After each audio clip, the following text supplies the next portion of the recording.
Welcome to episode 6 of the I-70 Hot Tag.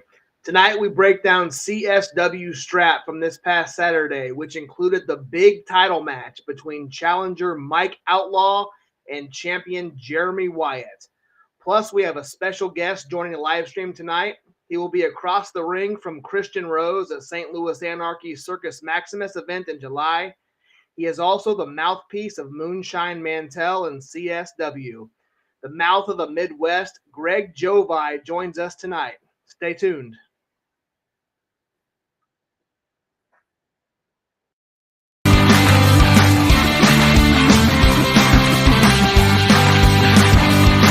And now, CR Media presents the I-70 Hot Tag with your host, Chaos Chase, and the real Josh Elliott.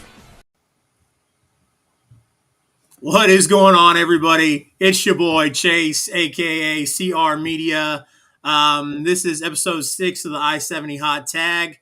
To my right here, my co-host Josh Elliott, and then below us here, our special guest, Greg Jovi. Greg, how are you doing tonight, man?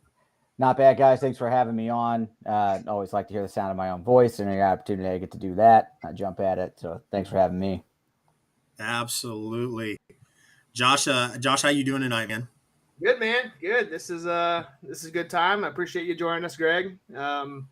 Episode 6, man. We've been doing this for a month and a half. It's good stuff. Has it been a month and a half already? Yeah. All right. Crazy. Yes, it is. So, like Josh stated before we went live, we will be breaking down CSW Strapped. But before that, we're just gonna take a little bit of time, Greg, and ask you a few questions. Let our viewers get to know you. Let people who watch this in the library get a chance to know you. And find out what you're all about, and find out what you got going on as well. Okay. Absolutely, man. Yeah, hit me with anything. So, Greg, do you have any social medias you want to share out right now, or? Yeah, best thing to do is hit me at Heel Money Jovi on anything. If I want you to find me, you can find me with that Heel Money Jovi. That's on Instagram and Twitter. For the most part, that's about all I use. But yeah, hit me up on those if you want to keep abreast of what I'm doing, where I'm going to be. Like we were talking about before we went on the air, got a pretty big June, so you can see me a few different places across I-70 and beyond. So fantastic. So CR Media, of course, you can find me on YouTube, Facebook, Twitch, and Twitter. The handle is really easy, at CR Media 1988. My friend Josh here, you can find him various different places. Josh, let them know where they can find you, man. Yeah, you can find me at The Real Josh Elliott. I'm on Twitch, Twitter, and TikTok at that handle. I also run the I-70 Hot Tag social media accounts, which we are on Instagram, Twitter, Facebook, and TikTok as well. On Twitter, it's actually Josh Elliott 12. The Real Josh Elliott is taken by an ESPN analyst. So there's a dispute, is what I'm hearing. Gonna have to challenge him one of these days, but yeah. So you can find me there. Also, the podcast platforms we drop every Friday. They're on all the major platforms: Anchor, Google, Apple, Spotify, and Stitcher. So you can find those the day after our live streams. Fantastic. So we'll get right into this. Greg, wanted to ask you, when and how did you get into professional wrestling? I think the question's different for as a fan or how I got into it as a like far as in the business. Just as a fan, it was like male bonding time with my dad on Sundays back watching Sunday morning WWF, and I took off with it from there. Was a fan all my life, just never got away from it. And then, so I actually started to go. My first events I started to attend locally and realized like, oh, there's a smaller version of this, and there's something that I can actually do and get involved in. The exposure to independent wrestling was through Gateway Championship Wrestling, which was the hot thing when we were there. I mean, that's an absolute lie and slander that we're putting on the screen right now. That dog gave me a kiss before I went out. It was a absolutely adorable dog, and I would never kick that dog. I'd kick Joe before I'd kick that dog. But anyway, so I started going to these Gateway shows, and I tried to get in however I possibly could. I tried to weasel my way in, which is a lot easier to do these days. I wish I would have been around. You can weasel your way in through multiple different avenues. These days, there's all kinds of untrained weirdos running around professional wrestling. But back then, it was a little bit harder. I tried to get in through like doing graphics and stuff like that. But I was like a 15, 16-year-old kid, and no one would pay attention to me then. So fast forward a little bit, and I never fancied myself athletic or anything like that. So I'd been going to Gateway shows for a long time. Gateway shut down, and Dynamo kind of took over in its wake as far as like the place to go get trained. And I was always on one of my best high school friends, Matt Fitchett, to go get trained. And I was like, this is a place you could go get trained. And I supported and nagged him to go do it until he did. And then he was in for about 6 months and gave me a call one day. I was like, all right, dude, it's your turn. You're coming down. And I was like, I don't have any business doing this. Like, I can't do it. And we went down there, and Dingo was the head trainer at the time at the dojo. It was in an old like record studio somewhere in I'm bad with St. Louis areas, but like somewhere in downtown St. Louis. And I went in and I remember I sat down in front of the guy that runs the company, and he kind of laughed, and he's called me by my screen name from the Gateway message boards. And I was like, oh man, I'm in for it. This is not going to be good. And quite the opposite. I mean, I think because I sat and I did all the drills with them, I did everything that they wanted to do. I remember the first time I was there, just bumping my ass off over and over again, and almost getting it. And then Dingo to the end of the session, he pushes everybody else out of the ring, and it's just me and him in the ring, and he's running me through, and he's like, this is, and he's kind of running me through basically like the nicest like stiffing that you'll ever get. It was like, like Stu, I'm gonna teach you, kid, and he'd screw you up. Dingo, you always knew he was gonna get you because he would apologize first. He was like, blah blah blah, but I just wanted, if you're gonna be here, I want you to show, a lot of people think this is fake and that's fake, but a lot of this is real. This holds real and that holds real and forearms are real. I'm sorry. And he just hit me as hard as he could and knocked me on my ass, and I got back up, and I think I started to win his respect and the respect of the people that were training at the time. And I just kept coming back. I think persistence and not wanting to quit was the biggest thing, because I saw a lot of people walk in there that were more athletically gifted than me and, bigger, taller, more muscular, whatever, that would walk in and walk right back out because they couldn't take it. And I just really, really wanted to do this. I wanted to do what I wanted to do now. I was very vocal about that when I walked in, that I wanted to be a manager. I do remember before I actually set foot in there, Jim, the guy that runs Dynamo and was over the training at the time, told Fitchett to have me send in 2 test promos because I told him I wanted to be a manager. So there was that. Me and Fitchett cut one, and then I cut another one because at the time locally there's a chain. I'm not sure whereabouts I-70 you guys are from, so I don't know how much and your fans this will actually hit with. But there was a string of ads around here for a liquor store called Dirt Cheap, and their mascot is this giant chicken, and they put him in like a wrestling outfit, and one of their big ads at the time was that he would beat one of these local wrestlers named Johnny Courageous that would wrestle for like South Broadway, and he beats him in the ad. So I cut the promo of like, I'm bringing in the best athlete. He's 1-0 here in the St. Louis territory. He's going to come through. He's going to rage through your entire Dynamo roster. That's it. I'm bringing in the Dirt Cheap Chicken. I'm coming. And I cut a whole promo about how I was going to manage the Dirt Cheap Chicken. And I think that's what got me to actually get the invite to come down to a training session. And so, yeah, I did that for about 6 months. Before Dynamo started running shows under the Dynamo Pro banner, and they needed a ring announcer. So I jumped in and did that. And just like anything that you kind of jump in and do, whether it's announcer, ref, you kind of get pigeonholed as that, and you have to work your way out of it. So I spent probably another 6 months trying to fight my way into the role that I really wanted, and eventually got there slowly but surely. Both in Dynamo and in LWA at the time, which would eventually become St. Louis Anarchy. And that's kind of the origin of how I got in and became this multifaceted everything but an actual in-ring professional wrestler kind of thing. But yeah, I mean, and so just going in and busting your butt and training, and that's what I always tell people now when they ask me like, oh man, I want to manage or I want to do ancillary things.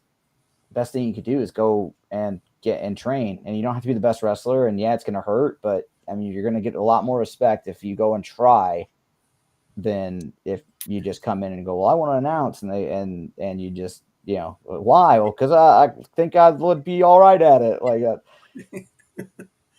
Well, that was going to be my next question, because we see that you are wrestling in July, correct?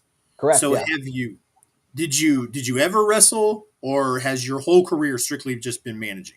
For the most part, my whole career has been managing. I've wrestled 3 matches. So early on in Dynamo, I did wrestle a tag. I tagged with Adam Rich against the Bum Rush Brothers, Shorty Biggs, and Outcast. And I mean, that was just kind of a quick deal. It wasn't much at all. There was an almost match that we did with Nikki Strychnine. There was an angle where he was feuding with my group, and I got a call one time. They're like, "Hey, this guy can't make it, so we think maybe it'd be this guy from your group was supposed to wrestle him. Maybe it'd be cool if you did it." And he just smokes you or whatever. I was like, "Yeah, that's cool." And I get there, and he starts pitching me the wildest stuff.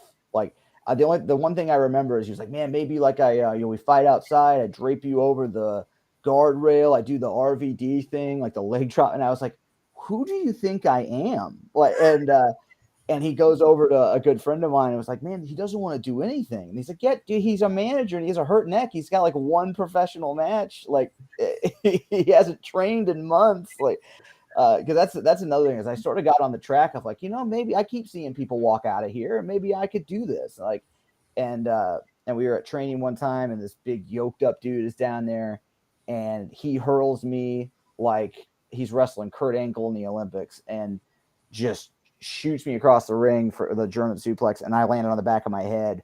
I felt every vertebrae crunch from the top of my skull down in between my shoulders, and I didn't even try to move for a good solid minute or two because I thought, I was like, if I try to move and I can't, like, I don't know what I'm going to do. And it was that moment I was like, yeah, maybe we stick to the manager thing. Like, maybe that was my calling. But so that's why I kind of keep the in-ring action limited. The most bell-to-bell match I've done is I promoted a company called PWCS for 6 years, and towards the end of that run, I did. I at the time, like, Fitchett was starting to go off, and like I said, we're buddies from way back, and I was like, I want a match with you before you get signed, and I thought it could happen any minute at that time, and so I was like, well, I got a company, let's do it, and we ran a story throughout the year, and at our big year-end show, it culminated with a match between me and him, and a lot of smoke and mirrors and Vince McMahon spots. But that's the best like bell-to-bell match I've ever done. And then I was in one of those finale matches for PWCS as well, which I'll get into that at another time. But that was another small thing as well. But the Fitchett match is the most bell-to-bell that I've ever done. And I've definitely I've done a few. Like I said, legit. I talk about it in a promo you'll see for St. Louis Anarchy where I'm hyping the match with Rose, and people don't know it, and a lot of people are going to scoff at it and go, "Hi, he's lying." But I'm the last student of Dingo. I'm the last guy to go all the way through Dingo's training, start doing events, and come out the other side. And no one's going to take that away from me. A lot of people want to give that to Fitchett, but that's technically me. And so maybe I'll show Rose in July. That's awesome. That's awesome. Yeah, for sure. So, you talked a little bit about St. Louis Anarchy. So we know you're active in Anarchy. We know you're active in CSW. So currently, what other ventures do you have outside of those two promotions? Where can we see you guys at? Where are you at? I've been heavily involved with Journey Pro since the start. I missed last month for some personal reasons, but I'm usually there managing Moonshine Mantel every month as well. And so, Kansas City side, those are the main two. Very, very happy to debut for Central States. It's been, a long time. But when I first heard it be announced as what it was formerly, I wanted in, and I was kind of needling in. Me and Moonshine, I joke, we have the old 1-2 punch. Like, I send a message, and then I have Moonshine ask, and like we just keep going back and forth until people give in. But so yeah, that's been super, super fun, and I can't recommend that enough. And then Journey Pro has been great to me for a long time. And then on this side of I-70 in St. Louis, it's pretty much only St. Louis Anarchy at this point. I will be calling when the video comes out. You'll hear me on the call for the Grand Ole Wrestling event that just went down. So we're really excited to call that event. That was a huge deal. And I've always worked. I did announcing for WrestleMax. But I believe it's on a hiatus, and that could be it could be back as soon as this summer, or it could be a permanent hiatus. No one really knows right now. So, and then outside of this area, I'm kind of the man on deck for the commentary team of AAW. Ran a story throughout the year, and so AAW has been like it was it was a long time coming. I knocked on that. I wanted to work for that promotion since I saw Jimmy Jacobs or the IWA Mid-South title in the trash before I was ever in the business.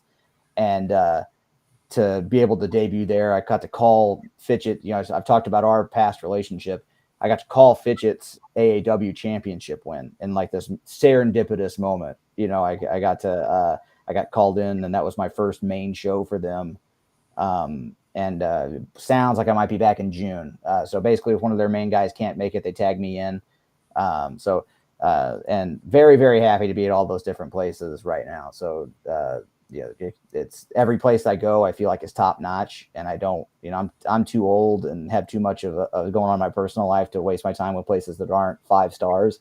So if you see me someplace, I think it's 5 stars. It's something I would put my name on. Good. Sure. I'm glad definitely glad you brought that up because, Josh and I, we were huge NWL fans. NWL folded. There was a lot of guys from NWL who are now with DWF, CSW, and the pandemic kind of halted us going to wrestling events, and so I think the DWF No Turning Back was the first local event we've been to since the pandemic, right? Yep. And wow. It was a great show. And love what love the work that Strider's doing and all those guys down there. And actually watching Journey Pro has actually got me into St. Louis Anarchy and then kind of what brought up this whole thing to do this. So for sure. So I had a I had a question, if you did wrestle, who was your first match against? You kind of answered that. Yes, yeah. Who was your first client, though? Okay, and I'll throw you a bone since I ran ahead with the story. My first match that I ever ran in training was against the Human Wrecking Ball, Pete Madden. Pete Madden, huge Gateway Championship guy. That's if fans are just getting into the local wrestling and stuff, look up some of his stuff. He probably trained. If he didn't train one of your favorite wrestlers, he probably trained the guy that trained one of your favorite wrestlers. I mean, because he was influential in Dingo's career, and Dingo, spread out to so many of us. But he was just the man to me. And he came down one like Memorial Day, and they did a Saturday show, and then we did training on Sunday. And he was hell bent that I was going to be a full-time wrestler.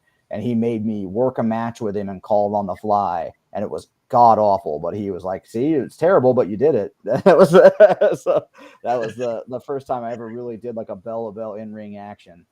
And then my first client was actually, I think it was Fitchett, but it was kind of this half-ass thing where I was still ring announcing for LWA / St. Louis Anarchy, but they knew I wanted to be a manager really, really bad. So like I would call him out to the ring and then manage him, but I never did anything because he was a babyface. And so I was just like rah, beating on the mat, Right. The first consistent thing I had was with Dynamo Pro Wrestling. I managed the Ego Express, Casey Carrington and Stephen Kennedy, which are two of my favorite guys in the entire world. When I would go at 2 Gateway shows and stuff, I was a huge fan of theirs. And then I started training more and more, and I was around them more and more. And, we all became really, really good, close friends, which is wild. Like sometimes we were just a couple weeks ago, first game of the Blues playoff series. I went and watched it with old Stephen Kennedy at a local bar. And, it's just funny to look at him sometimes and be like, man, I used to think you were the man. Like, and I still think you're the man, but in a different way. So it's super cool to see friendships like that forged. But we were the First United Church of Carrington, which you can work out the acronym of what that spells.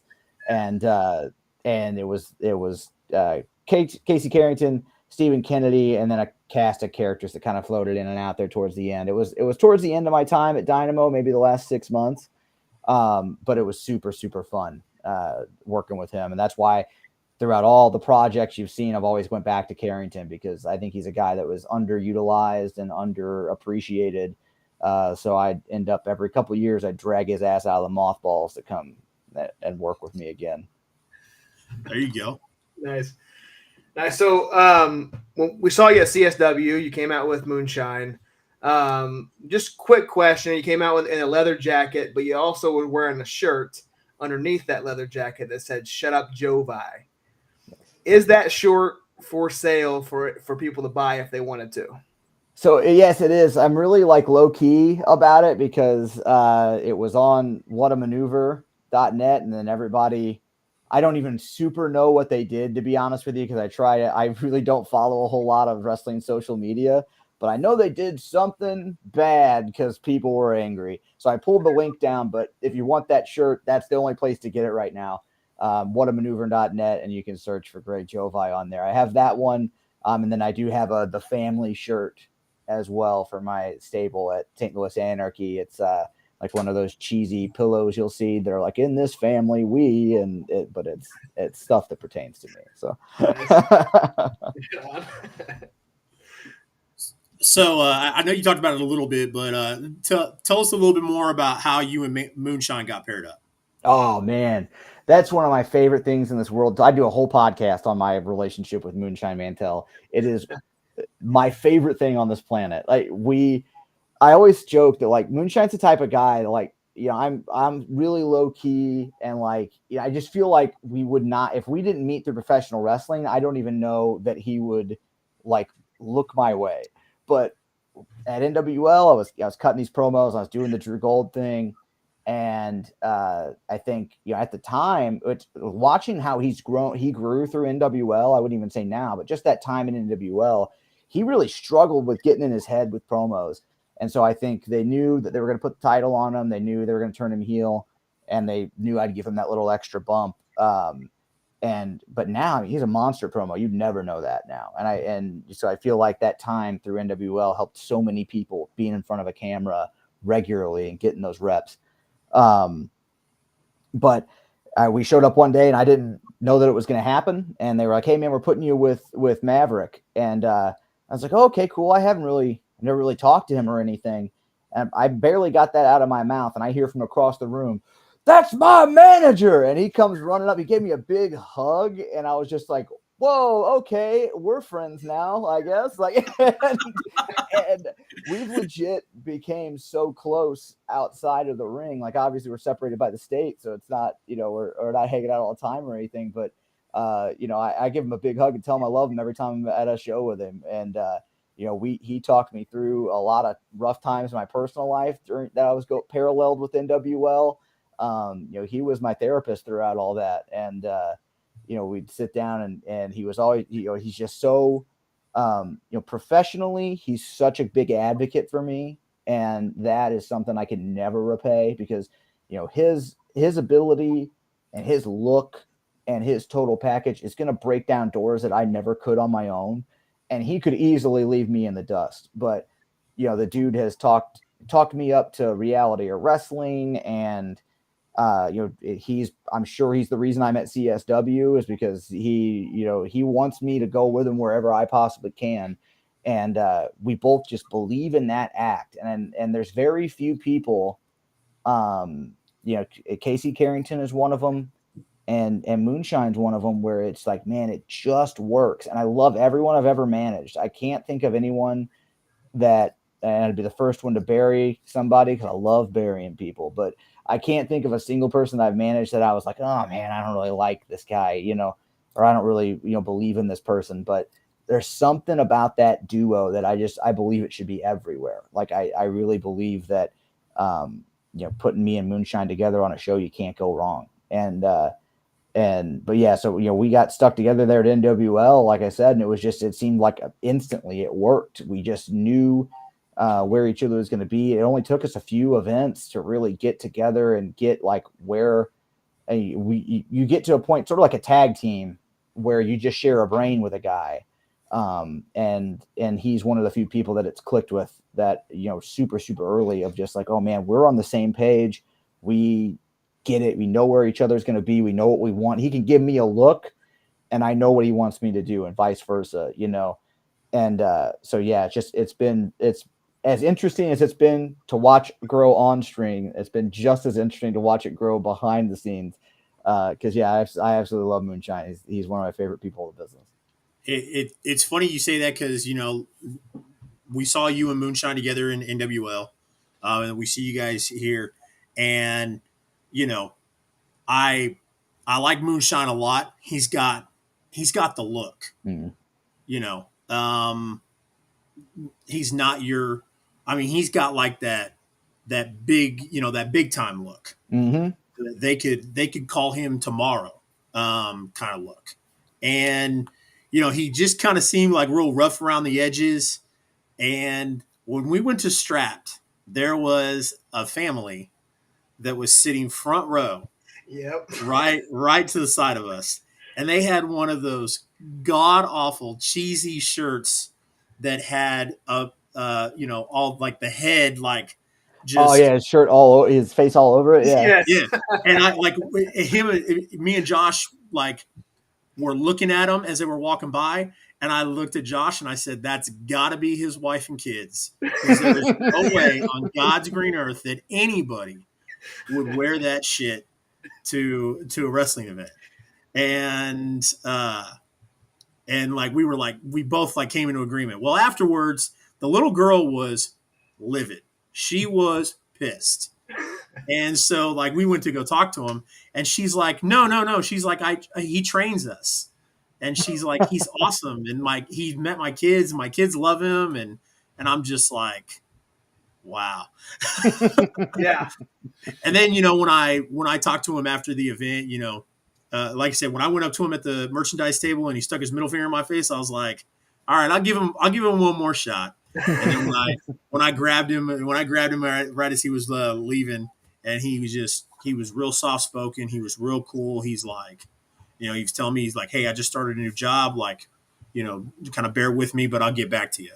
Like, just real cool. So I like what you touched on, because there was when I ran PWCS, right after NWL closed, I was like, I want to get this window of getting these NWL guys, and I booked Moonshine versus Dak Draper, and Jason, who is my dude, like my right hand man that helped me run PWCS. We both at intermission, I think they went pre-intermission, and he came back and he was like, dude, those guys are just on a different level, and not even like, it wasn't like, oh my God, they're so much better than everybody else. But like you said, like the look and how they wrestle. And he was like, you could tell that they were trained to wrestle for TV, and he was just like, they just get it. Like, and then lo and behold, Dak Draper ends up becoming a fixture on Ring of Honor. And, but yeah, those are just a couple guys that get it. And another thing, not to make it the Moonshine podcast, like I said, I could talk about him the whole time, but you're not going to find another dude with as much passion as Moonshine. Like, whatever you give him, he's going to own it 110% and hit the ground running. And he wants everywhere that he goes to be a success. He wants everything we do to be, the most talked about, the best thing on the show. He just really wants to he puts 110% into everything he does, man. So, everything he has in front of him, he will have earned it, because he works more than your average dude. I hollered from the crowd. I like to get involved, and I like getting involved with you guys because A, it's fun for me, but B, it makes it, everybody else around you has fun as well. Like, it helps get the crowd into it. So when we went to No Turning Back, I said something to Moonshine. Moonshine said something to me. That's what I love about those small arenas is, you can hear everybody. Mm-hmm. At Strapped, I said something to him, and he came flying out of the ring, and he's like, who said that? And before I could say anything, there was this mouthy little 17, like he couldn't be older than 16. He was so wet behind the ears. He stood up and he was like, I said it. And then like Moonshine was like, say it to my face. And that kid came flying up at Moonshine. And I heard him talking after the event, or like I heard him talking like afterwards, and he was like, yeah, he told me, he's like, man, I can't believe you really came up all this way. So that's funny. Yeah, Dallas had a lot of great things to say about Moonshine as well. So 100%, yeah. So kind of shifting gears a little bit. So being a manager yourself, there's been a lot of great managers in mainstream. WWF, WCW, all that. So who would you consider to be the best manager of all time? I think if you answer anything other than Paul Heyman, you're lying to yourself. I mean, the guy's made the most money. He's been the most consistent for the longest period of time. He continues to do it at a main event level at a time where it's just absolutely dead. I don't have a dream of making it to the WWE or even making it to AEW because it's such a dead art form that is really oftentimes not appreciated. But even in that time, Heyman, they realized the value in Paul Heyman and that he's continues to be involved in every main. You look at how many years now is it since the return of Lesnar that he's been on top. He was on top of Lesnar the whole time. They've shifted gears to Roman, and he's on top of Roman. And so I don't think that he was great in 1980, whatever, and he's still great now. And you can't say that for a whole lot of people. There's a reason you don't see Jim Cornette on WWE TV. There's a reason you don't see some of these guys. The only one that I think, if health wouldn't have gotten in the way, that could have continued to last on into this era was maybe Bobby Heenan. But even him, I think you'll watch the later WCW and stuff like that. And obviously, he was started to deal with his health issues and things like that. But I just wonder how long he would have been able to stick around or stick with it, and maybe the age plays a factor. He's probably my number 2 is Heenan. Because again, I look back at like the Weasel Shoes matches and things that he did, and he was the total package the way I want to be. So I mean, that's my 1 and 2, and I think it's a large gap before you get to anybody else. But Heyman's got to be number 1. I'll agree with you on the Heyman one, and I mean, I don't think there's much room for argument because as we've seen WWE transition over the years, and they cater to a certain type of audience, more than guys our age or whatever. Brock and Paul have been able to get away with some of the most outrageous stuff on TV, saying stuff. I mean, everybody talks about CM Punk's pipe bombs, but Heyman and Lesnar can say stuff that's just like will make my jaw drop and be like, man, I can't believe they let them get away with that, and they do. So, and they're continuing to be the top guys. So, Greg, if you could pick one wrestler from the mainstream to manage, who would you do it and why? Man, that's rough. Let's see, a mainstream guy I'd like to attach myself to. I want it to be somebody that I obviously I would attach myself to the top guy. I mean, of course, it'd be great to Roman or Hangman, CM Punk, anything like that. But they don't need you. I like being with somebody that at least when you start needs you. So I don't know. I look through at who needs a little bit of a bump or who needs a little, to really like be turned up to that next level. And maybe doesn't get the, I've never managed I've never got to manage a big time female wrestler. Like that's what I really liked about the dynamic with me and Angela Slane. That was the first time I've gotten to manage a female wrestler. I think that's a fun dynamic. So maybe a big time like heel in AEW put on their women's division.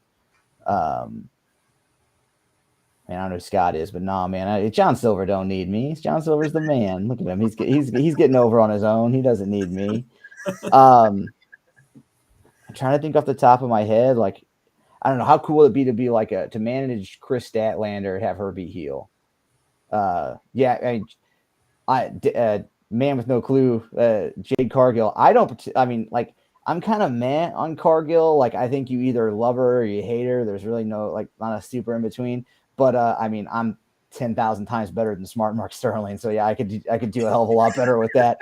She, as over as she is now, but whatever parts old Mark Sterling has with it. Unfortunately, I wasn't born in Long Island. I didn't meet Matt Cardona, which is the only reason that guy has a job. So I certainly would love to be put in that position and manage a champion. Yeah, I don't know. It's something I don't really think about because I don't think about being there. I guess I don't think about getting to that point.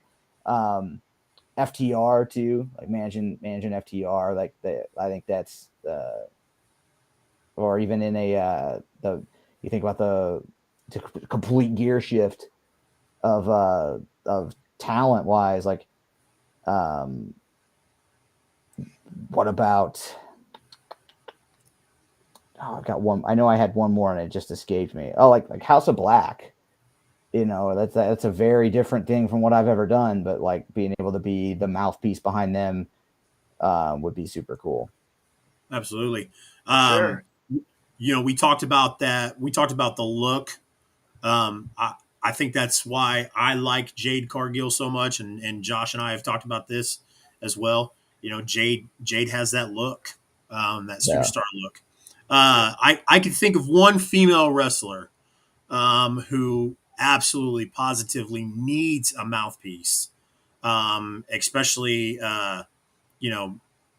she's new, but I think she could be a star if she just had somebody like you or Paul Heyman, and that would be Ronda Rousey. Oh hell yeah! There we go. How did I not think of that? There you go. Yep. Yeah. Man, it's Chase and Josh.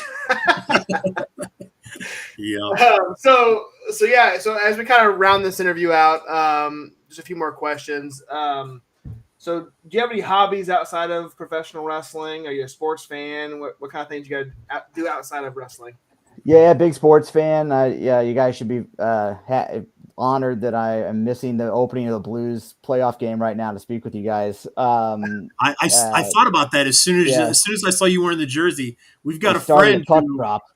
Yeah, we got a friend who wouldn't come on the damn podcast because at least join the chat to get our viewer count up because of the Blues games on. So yep.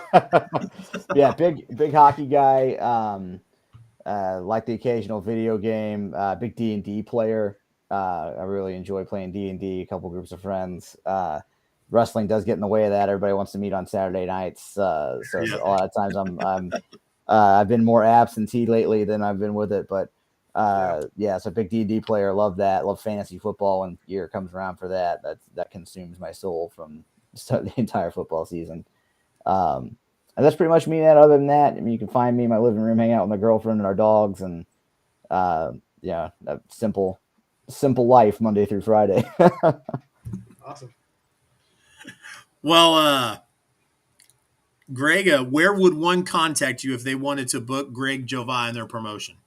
Best thing to do, hit me up on those handles I threw out earlier, Instagram or Twitter, at Heel Money Jovi, either one of them. So book me for podcasts, wrestling events, bar mitzvahs, whatever you'd like to do. But book me. I'll come yell at it. You got a spot for me to yell, I'll come yell. Nice. Fantastic. Yeah, man, we really appreciate you coming on, man, taking the time. This is fairly new to us podcasting. We've been 6 weeks in, but extremely excited and honored to have you on the show. Honored to come on, guys. Thanks so much. Anytime you want to have me back on, I'd be happy to come back on. So make sure when you go run down the card, you put over those shots I took. Oh, for sure. How's your back feeling? We're doing all right. It's a week removed now almost, so we're hanging in there. I popped pretty hard. So if you get an opportunity to check out the past episodes, I've been real hard on Moonshine, only because there's distinct audio of him telling me to get my fat ass in the ring, and so he can keep it. So yeah. I did get my fat ass on the ring. I had to protect my boy. So yeah. There you go. All right, Greg. We appreciate it, guys. Man. Absolutely, Greg. We wish you luck, man, and can't wait to see you. Him and I have both talked about making our way out to St. Louis.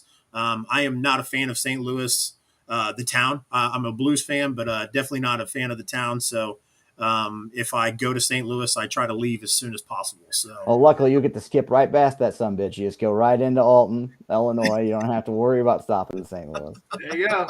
Yep. All right, Greg. Thank you again, sir. Thank you, guys. All right, buddy. Thanks. Bye. All right. All right. Mouth of the Midwest. Good stuff there. Oh man, I meant to throw that out there. The mouth of the Midwest, because he told me never to call him that again on Instagram or Twitter. I can't remember which. Or Really? All right. Well, that's how I introduced him. So sorry about that. I think it was he was in character when he said it. So yeah. he didn't tell me I was blocked like Campbell Myers. So Right. So man, that was pretty awesome. Yeah. Definitely excited. Appreciate that, Brody. Happy birthday to our friend Brody here. Brody Hall. Yep, he is 33 years old. God, that sounds old when I say it, but I know I'm older than him. Yeah, it's not, because I'll be 35 in 2 months. So,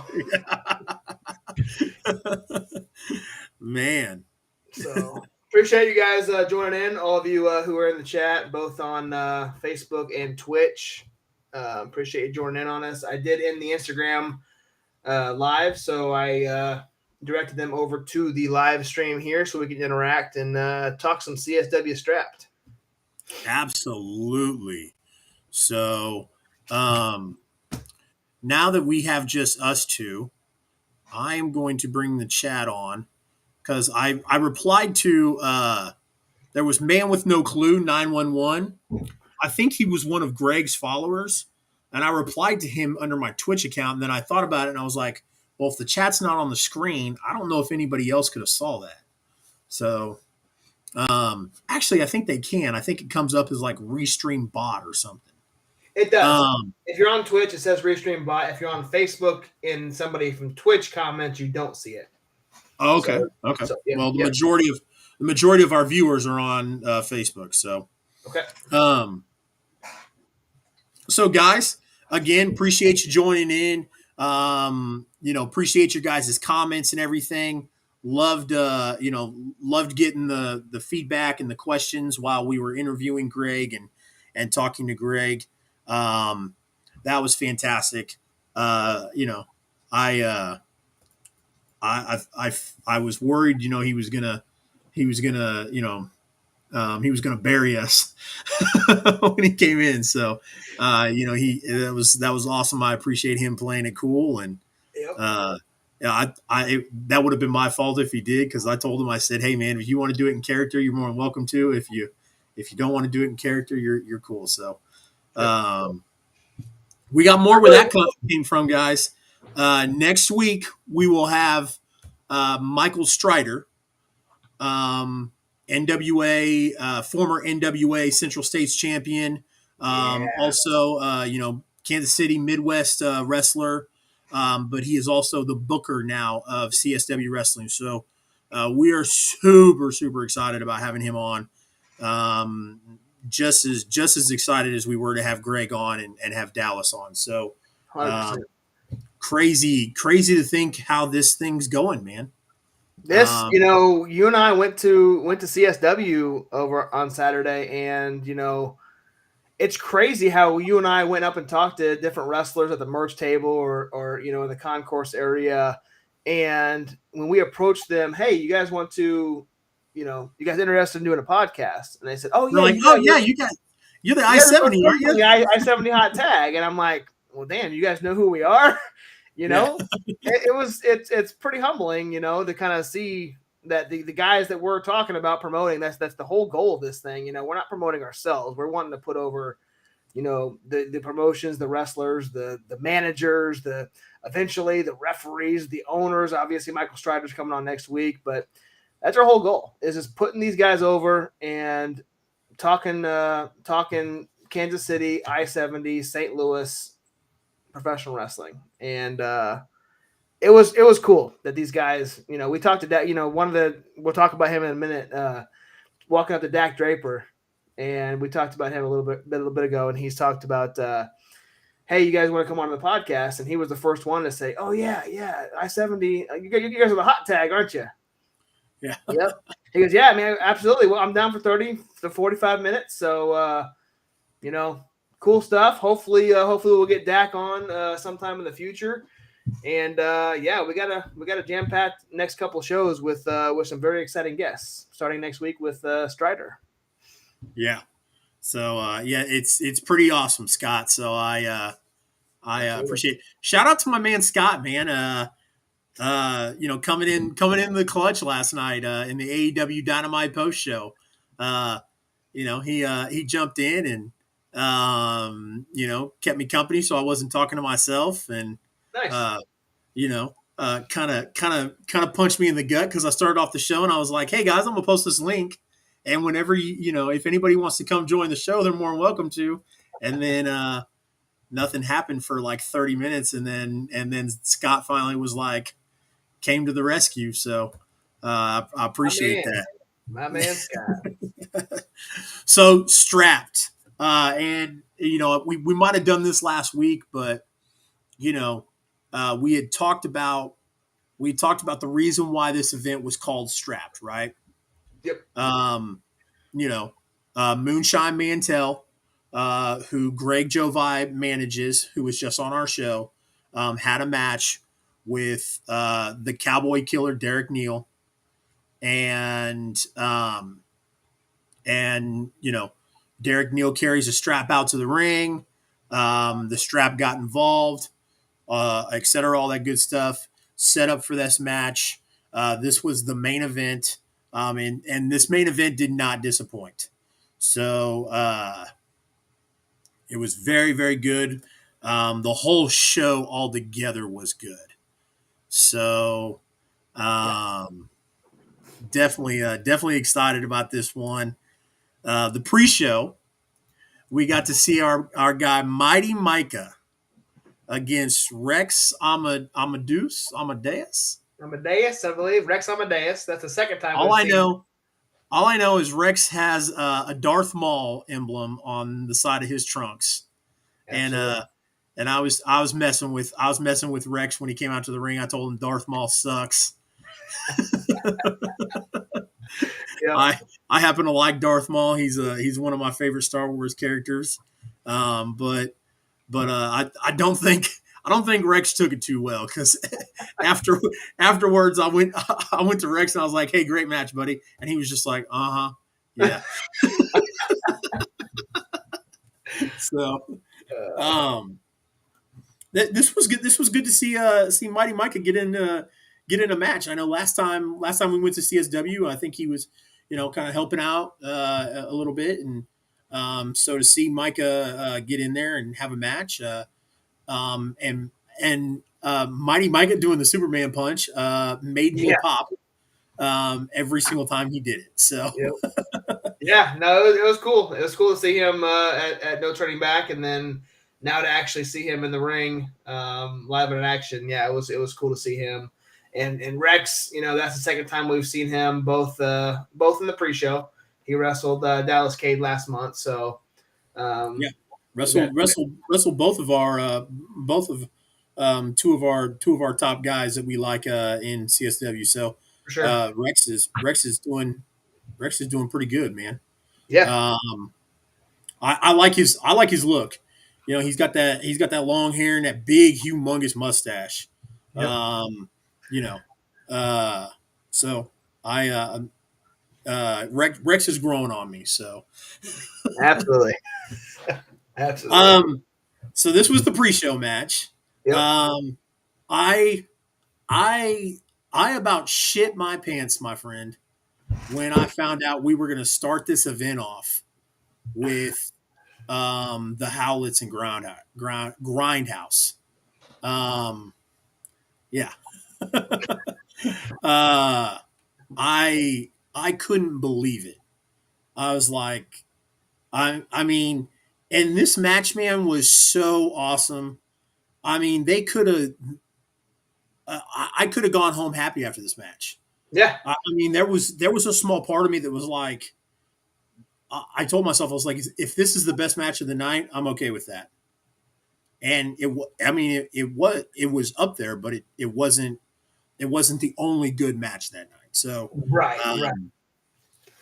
Uh, Well, this match, and I'm with you. When we heard the music for the first time and they came out and we were realizing we're getting this top match, one of the matches, if not the one match besides the strap match that I was looking forward to the most. I mean, what a way to start the match off, the night off with a bang, is with the Howlets and the Grindhouse, the two best tag teams in Kansas City, St. Louis, all across the I-70. I mean, what a phenomenal showing. And the match went, and the announcer even said that after the match, what was it, 13 seconds left in a time limit? They almost went to a time limit, and the match ended. So, I mean, it was amazing. And it wasn't like what we saw last month with the Howlets being in a hardcore, no false count anyway match like that. But it was an actual in the ring, full on match, and it was absolutely fantastic. So I couldn't understand the announcer every single time. I knew he was giving us a time limit update when he did it, but I couldn't understand him. How I knew was after the match, we had that little kid next to us who was hyped for that whole event. Yeah. That little dude with the glasses next to us who was just, I mean, he was hollering all event. And after the bell rang, he's like looking at me and he's like, oh my God, there was 7 seconds left or 13, or I can't remember what he said. And I was like, is he serious? And then like I heard other people saying it too, and I was like, oh my God, like what a match. But yeah. And which is funny because we're sitting right next to the ring announcer. Whenever he came on, I couldn't catch it. I knew he was, like I said, I knew he was giving us time limit updates. I just couldn't hear it. So so I had kind of like elbowed you and was like, Premier's going to come out here. Like they're dressed for action.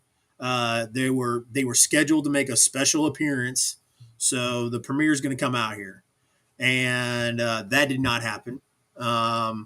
Which was fucking awesome because we'll get to it later in the match, but Niles Plunk, who I have not seen wrestle live since NWL. So it was very awesome to get him or to see him in CSW and see him coming and get in there and wrestle a match. He wrestled Jameson Holly. Yep. Yeah, man. Like you said, we haven't seen Niles Planquet since NWL, and I was excited for this just because when we saw him in NWL, for whatever reason, probably because it's pure the gimmick, the wine connoisseur, and his in-ring ability. Honestly, it kind of stuck with me, just like we talked about last week when I told you that I went to a WLW event back in 2006, 2005, when I was still in high school, and Superstar Steve kind of stuck with me. Niles Planquet, for whatever reason, the gimmick, the in-ring ability, kind of stuck with me through the last 5 years or so. So to see him in the event here in Kansas City again, being able to see him in person, good stuff. Same gimmick, continued with the wine gimmick as he did in NWL. So it was good stuff, and he plays up a great heel. Was chatting to the crowd throughout the whole match. But to kind of shift gears, Jameson Holly. This was my first experience with Holly. I'm not sure if you've seen him before, but he was impressive too.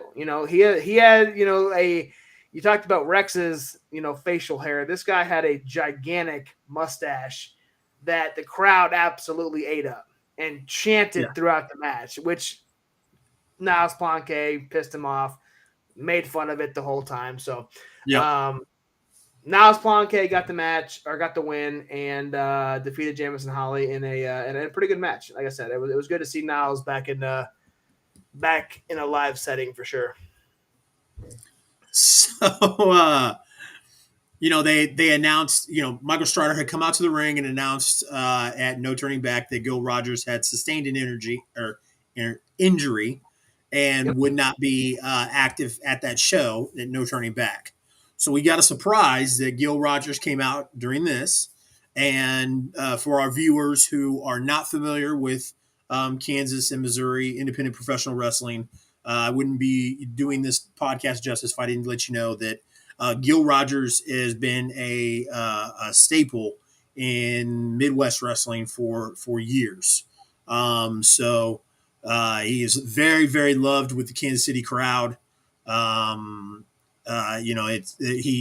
he shows up, the crowd just goes nuts. So he came out and stated that he was assaulted. And that was the reason for the injury. That the reports that he fell or whatever it was weren't true, and that he was going to get down to the bottom of who injured him, and he had appointed a detective, and that detective turned out to be Dak Draper. So Josh was very, very excited when Mr. Draper came out. And him and him and Gil Rogers were in the ring doing their thing, and then we were treated to a match with Dak Draper and Luke Langley. And Luke's come a little bit has done a little bit of 180 on his character. He is no longer a shaman yoga, incense burning individual. He has aligned himself with the scum of the earth, Jeremy Wyatt, and just gone through a slight character change a little bit. So this was definitely fun. But Dak Draper walked away with the W. So yeah, good match. I actually recorded this and posted it to our Instagram page. You can see the video of the finish of this match. Dak Draper getting that win, lifting Luke Langley up on his shoulders, and getting the W. I know that the match was initially announced or promoted to be Dak Draper versus Vic Capri. There was no mention as to what happened to Vic Capri on whether or not why he wasn't at the event. Just Incredible and X-Pac called and wanted their boots back. Sorry. I was actually going through my photos from No Turning Back, and there was this picture I took with my camera that was zoomed in on his boots, and I was like, "What in the fuck? Why do I have a picture of Vic Capri's leg?" And then I tried to Google Lens it, but I still swear it's Xbox boots. Anyway, it probably is. Yeah. But like I said, it was a decent match. It was nice to see Draper get the win there, and nice to see Luke Langley outside of that yoga gimmick, like you said. We're so used to seeing him in the tag team called the Enlightenment, which primarily, I'm not sure if it ran much outside of Journey, but I'm sure it ran more than just outside of Journey Pro. But him and I think it was Mike Seidel that were the Enlightenment, and they had that yoga gimmick. But it's nice to see him kind of transition out of that. But good match, and I'm excited to see kind of the videos they post on social media of different him and Gil Rogers in the detective mode on trying to get the bottom of who injured Gil. So that'll be more to come on that for sure. Absolutely. I got real close to my microphone like this because I wanted you to endorse the tag, because you said you posted the video on Instagram. I wanted you to let our viewers know where they could find that Instagram. You can find that Instagram at the I-70 hot tag. That is our that you can find that on all major social media platforms, including Facebook, TikTok, Twitter, the I-70 hot tag. I post pretty much the same content on all 4 platforms, with the exception of TikTok. TikTok's only videos, but the other 3 are the same stuff. So you can follow on whichever your favorite is, or all 3. That'll good stuff there. So I wanted to make a note. There was a guy sitting next to us who was not wearing a Dak Draper shirt during the event, but the dude dipped out. The dude was drinking straight vodka, and he was double fisting. He was double fisting. I was like, because he had like these little plastic cups, yeah. And I was like, surely they didn't charge you for those cups of water. And then he like gave me a side eye, and he's like, "This isn't water." And I was like, "Oh, okay."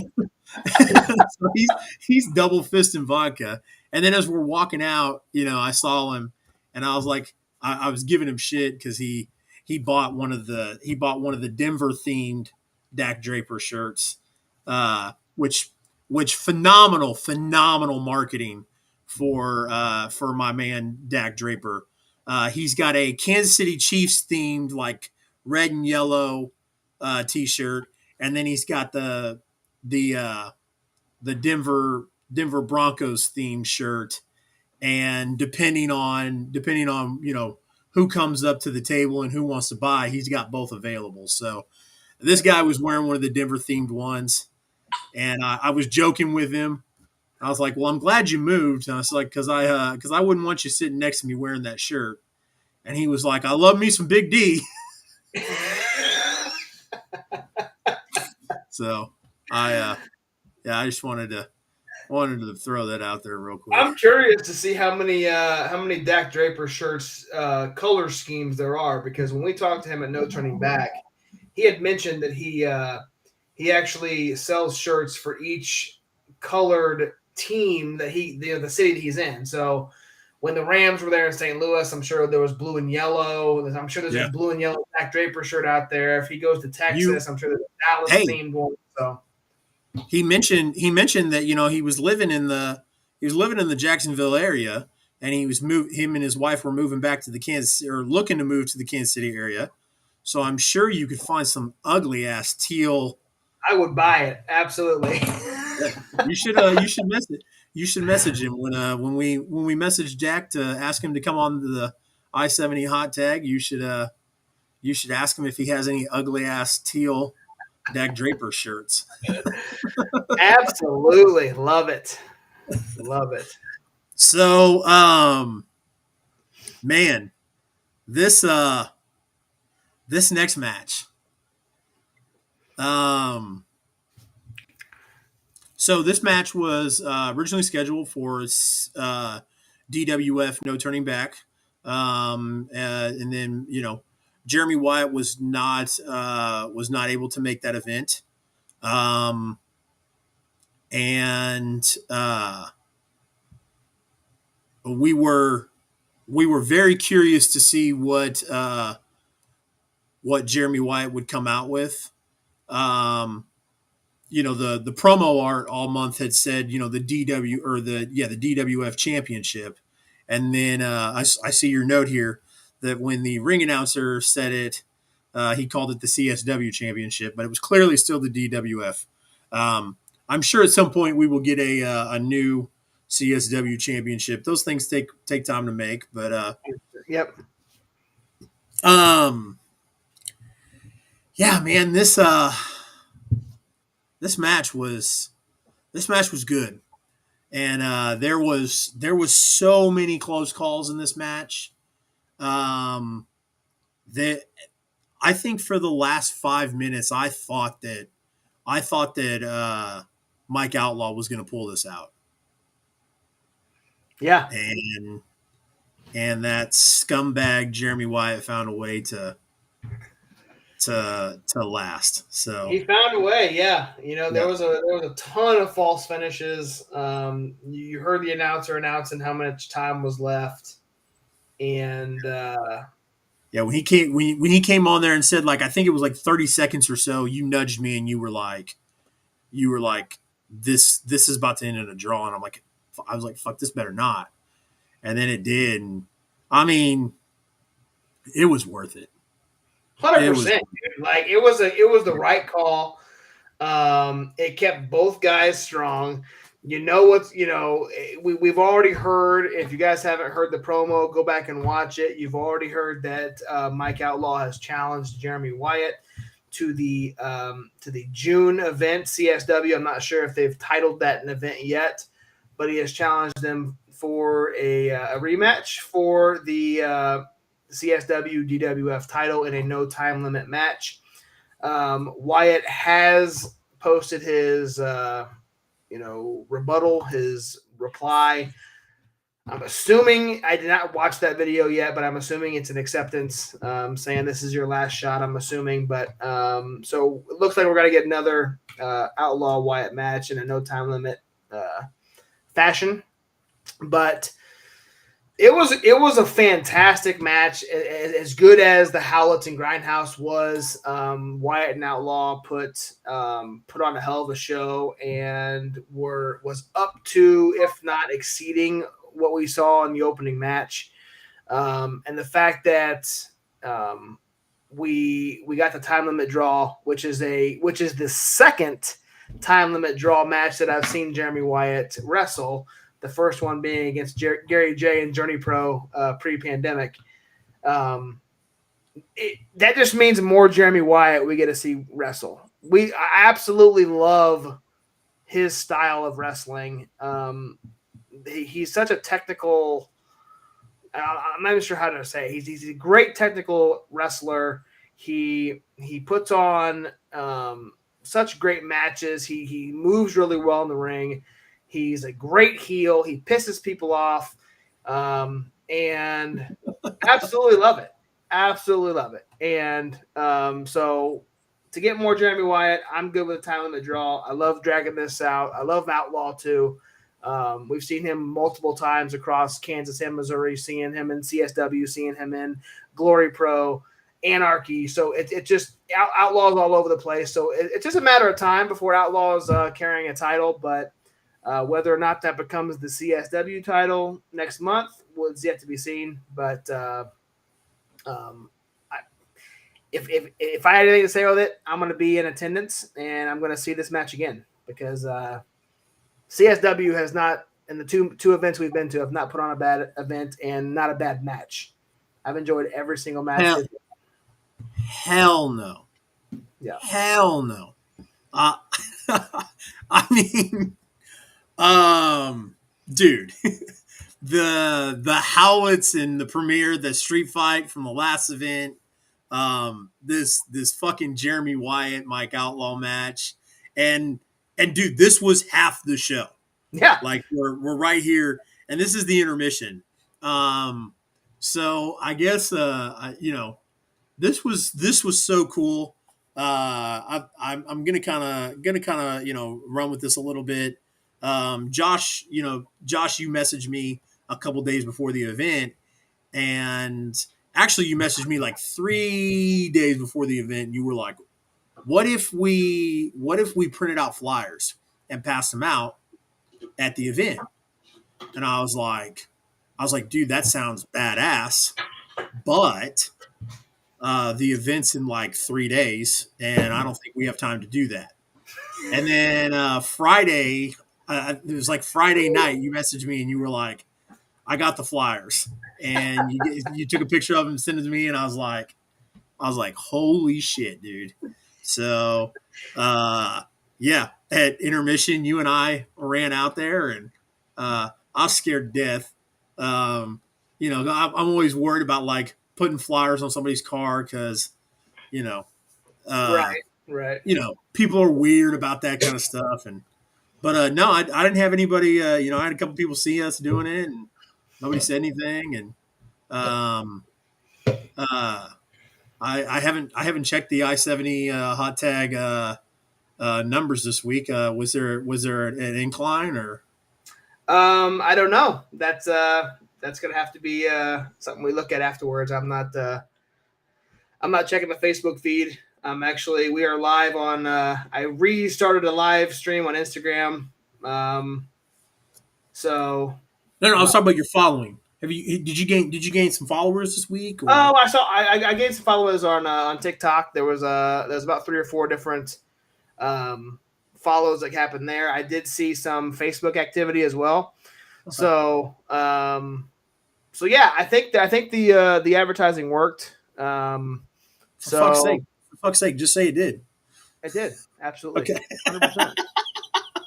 100%. I mean, we put a spot to talk about it. We might as well lie about it.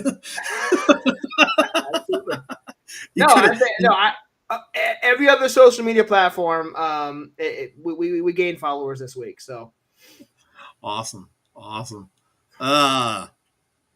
So after intermission, other than handing out flyers, you did a couple things during the intermission too, didn't you? Yeah, I mean, I actually spoke to Joe, who is one of the booker owners of CSW. Chatted with him. Is that Joseph McDonald? Joseph McDonald. Okay. Yep. Same guy that talked to Joe by. But I talked to him at intermission. He seemed super cool. Shook his hand, talked to him a little bit. Very similar to the wrestlers that we talked to. I said, hey, I'm just wanted to say, hey, I'm Josh. I'm from the I-70 hot tag, and he immediately goes, oh yeah. We're definitely going to get on the show.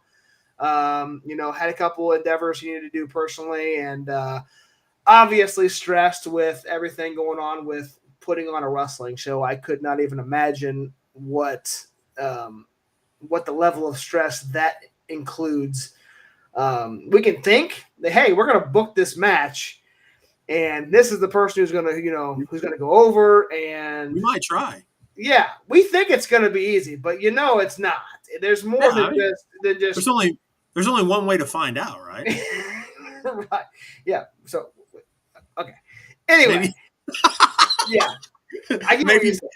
Yeah, maybe the I-70 hot tag, books an event. You never know. You never know. But he was extremely nice. Met him in person, talked to him for a little bit. So he's expressed interest without even I saying anything about it. He just said, hey, we'll definitely be on. So great guy. I've talked to him now. We've talked to Strider. And there's a third member that we can announce later on in the show that's doing a lot more behind the scenes things with CSW. The whole crew with Central States Wrestling is absolutely phenomenal from top to bottom. So yeah, it's good stuff. So I couldn't say anything better about them. They're great guys. So yeah, agreed. So this was cool, man. After intermission, we got to see Marty Bell and Miranda Gordy, and this is the first women's match that I've seen post-pandemic. Actually, I think this is because I've gone to Journey Pro, and there was a women's match at Journey Pro, but I went to Journey Pro pre-pandemic. Right. So yeah, this is the first women's match we've seen post-pandemic, and Marty Bell is still Marty Bell. So the Miranda Gordy, was real good as well. Not going to take anything away from her. She was very, very, very rough. She had a very a strong style to her. Yeah. Nothing negative at all about that. Absolutely. And Marty was very gracious. She still moves pretty quick. So Josh, for those that don't know, my co-host here is a humongous women's wrestling fan. So it was like I said, it was cool to get out to see the women's wrestling back in the local scene. So yeah, for sure. And for me seeing I popped really big when Marty Bell was in the the Mae Young Classic for WWE. her being a local wrestler, and then seen her multiple times pre-pandemic. This is the first time post. Phenomenal women's wrestler, and she just does great work everywhere she goes. Miranda Gordy, this is the first time that I had seen her in person. I had seen a couple of her matches on different streams, different matches like that, but couldn't say anything more about Miranda Gordy as well. I did go up and say, hey, hi to her at the merch table.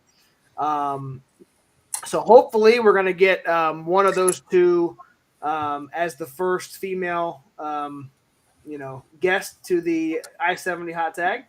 Hell yeah, man. So we're gonna put both of them. More than happy to have them on. Can't wait to see what they do next. Marty Bell's kind of bouncing around all over the place. Miranda Gordy, I think just followed the I-70 hot tag on Twitter. We follow her as well, so I will definitely see her more of her ventures as time goes on as well. So and again, the performance she put on, couldn't be more excited about it. Absolutely. The next thing after Marty Bell was that sleazeball used car salesman Roscoe Leach, who came out wearing the same dirty ass shirt he wore last month at No Turning Back. And he talked up the premiere, the P-Boys, as I like to call them.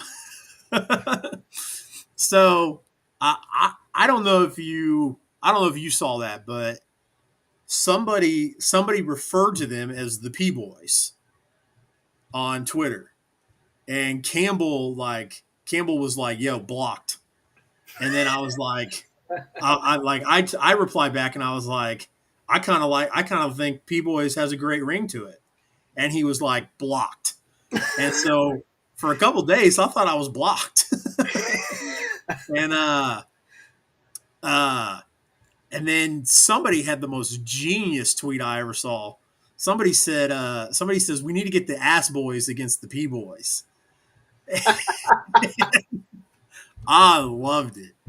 And so prior to the event, I saw Campbell at the merchandise table, and I went over and talked to him. And then it was funny. I didn't even say anything about it. I just told him, I said, he was like, I was looking at his merchandise. He was selling a picture for $5, and he's like, you want me to sign that? And I was like, yeah, sure. And then I go, you didn't really block me on Twitter though, did you? And then he kind of stopped for a second. He goes, no, but if you keep that P-Boys shit up, I will. I was like, I'm getting a P-Boys chant started tonight. So it didn't work. Didn't work. No, nobody caught on to it. It was funny after the event. He goes, yeah, it didn't stick because it's stupid. And I was like, no, it didn't stick because all these guys don't have Twitter. And he's like, no, it didn't stick because it's stupid. But so the premiere came out. Roscoe announced them as his new clients. Yep. Which definitely good for those guys. They're a great young tag team. They've got a bright future ahead of them. However, that bright future will get very dark if they keep fucking with the Howlets. So, absolutely. So they had a match against Ryan the Infinite, and Dallas Cade, the hair metal heartthrob. So, dude, yeah, what a surprise that was, wasn't it? I mean, we saw Dallas walking around in his ring attire, freshly shaved, looking like a high schooler.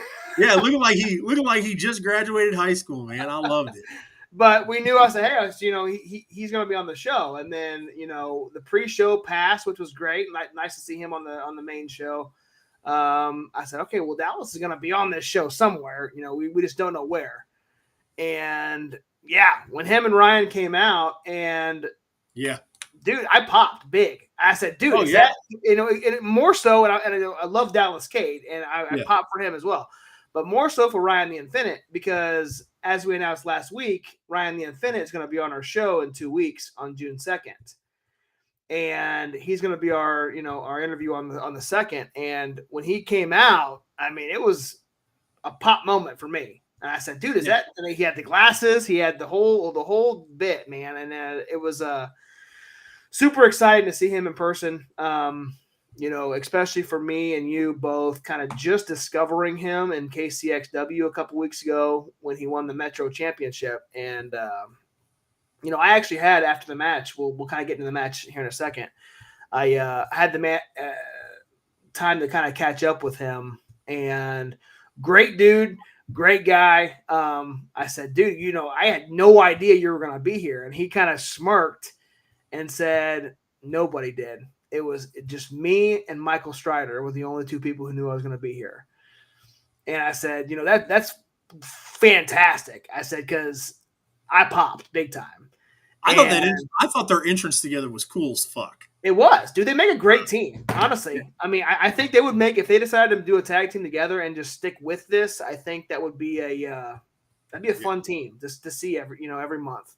Yeah. But anyway, it was, the match itself was, they did get a few spots in for sure. Both Dallas and Ryan did. But it was basically to put over the Premier. And that's exactly what happened. Premier ended up coming out on top and winning that match with the help of Roscoe. So, son of a bitch. Help of Roscoe. But I'm gonna shift it over to you, because there was a huge post-match incident that happened that I think you're pretty excited to talk about. Oh my God, dude! Dude, I don't think I've yelled that loud at a wrestling event. That was comparable to a Chiefs to like an Arrowhead holler for me. They had the Howlett's one of the Howlett's managers come through, and he came out, and then kind of got the Premier's attention, and then the Howlett's music hit, and Hoodie and Anaya came from behind and beat the dog shit. Started clearing house. And when the Premier ran out, they got out with their tail tucked between their legs. Hoodie was like a rabid dog going after Roscoe Leach. I thought Hoodie was going to kill that stupid old man. Yeah. I mean, Roscoe, like, let me paint a picture for everybody. Roscoe sold a piece of shit used car to Hoodie Howlett, and Hoodie Howlett was fixing to get his way, and it was not pretty. But man, I tell you what, it was fucking awesome. Yep. So I really honestly thought that the Premier was gonna, kind of have their moment and walk out. I thought this was gonna be like their move on. And when the Howletts came out, and I'm so glad you highlighted this, when Hoodie was attacking Roscoe, and they got him off of him, he hollered at him. He said, "You messed with the wrong tribe." And let's talk about Hoodie launching Roscoe Leach's cowboy hat into the crowd. Dude, it was like a Randy Johnson fastball. That hat flew from his hand into the crowd, and I didn't see where it landed, but apparently it hit someone in the second row. Yeah, the bill of the hat hit this old man like right here, and he he was startled at first, but he was fine.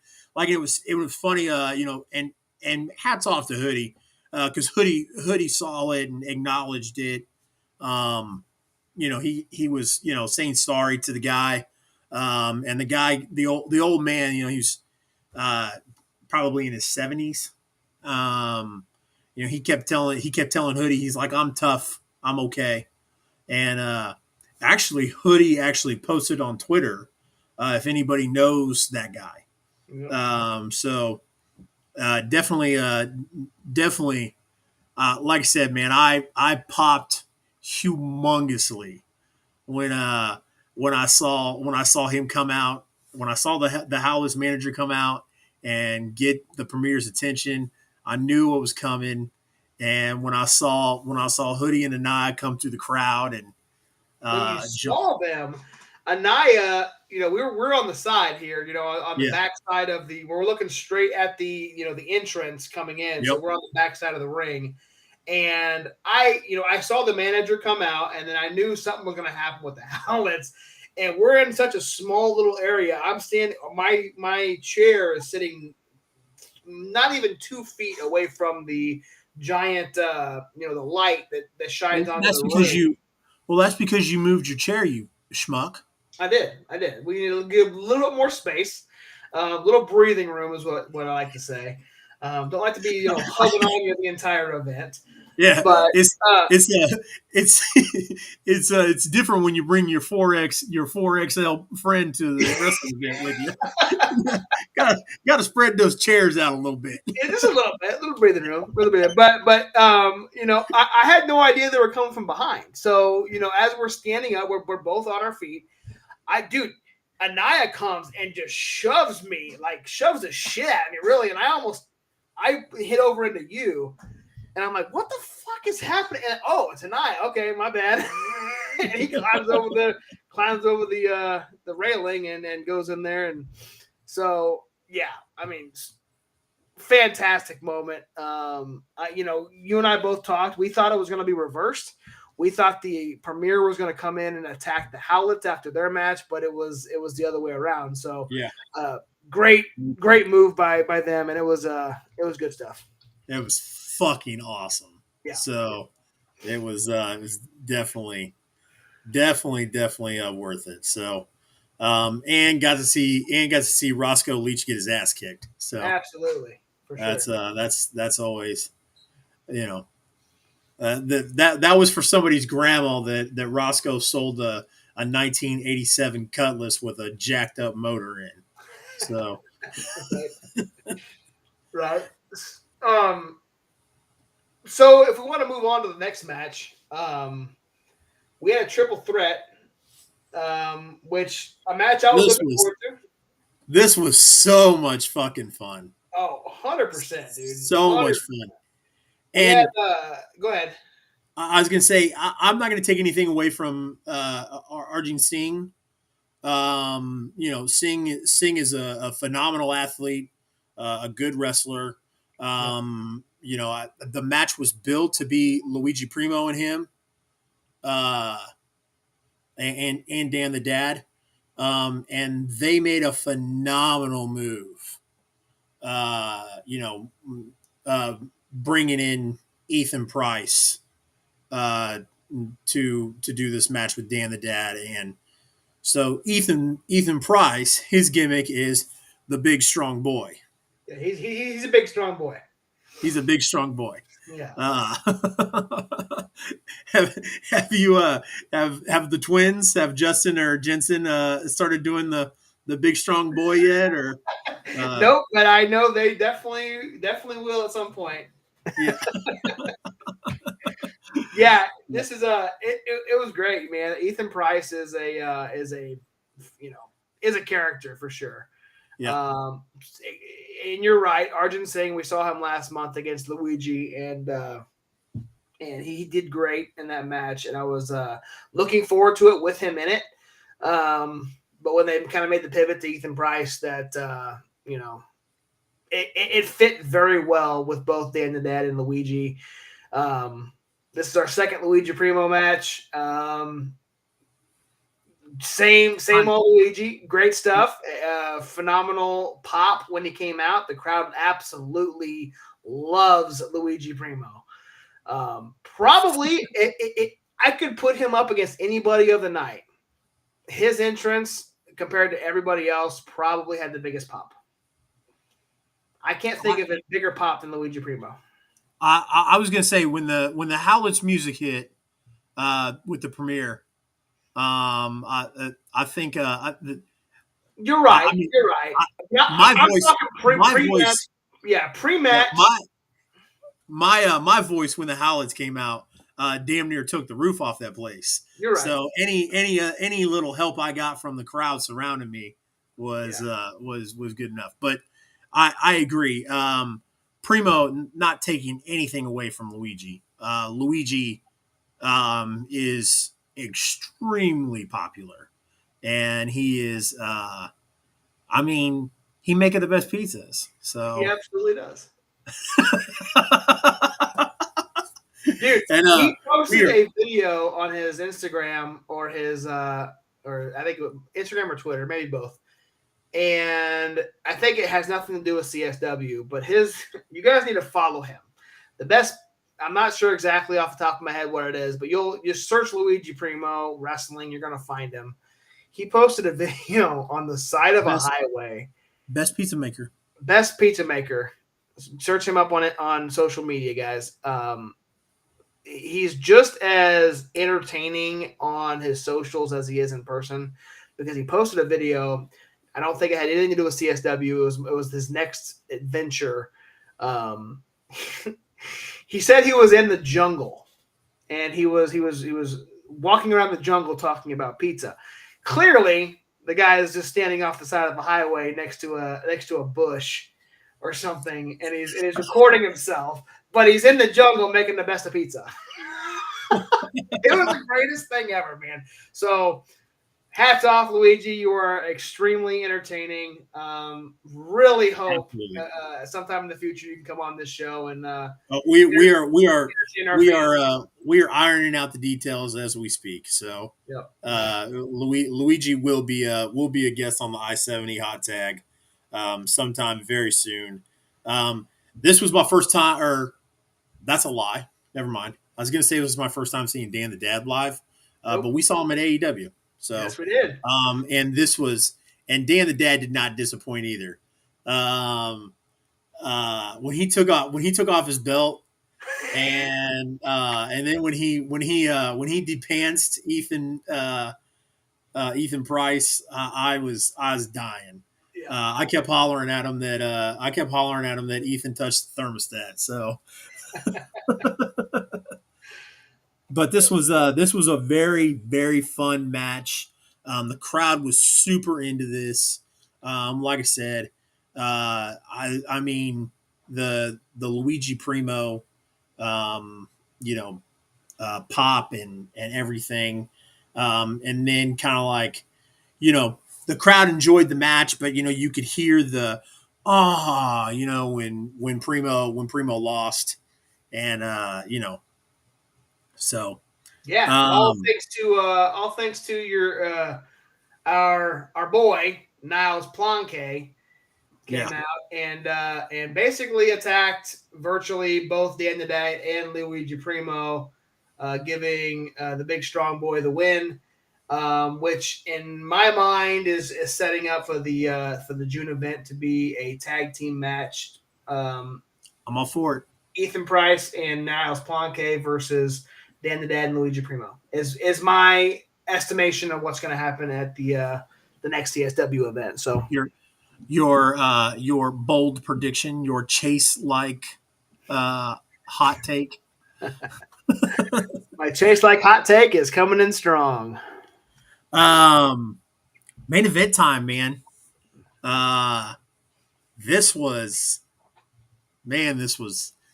brutal. And I'm so glad they didn't disappoint. And I'm not like the classic strap match fan. There's a lot of I love classic dog collar matches. The strap matches and the pole matches. are just something that I've just, I can appreciate them because, I'm a humongous professional wrestling fan. Right. So, I appreciate the history behind them. I appreciate what they are, but, they're just not my cup of tea. But this was fucking awesome. They,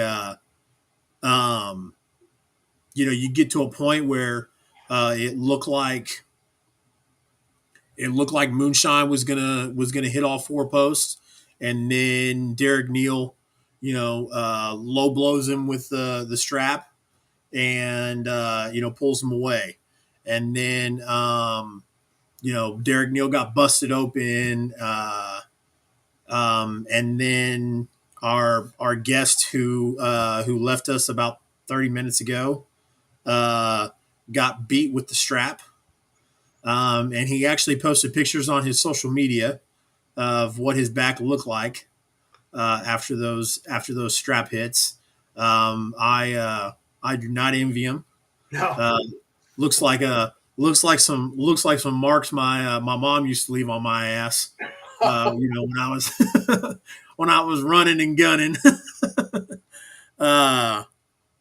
But yeah, this the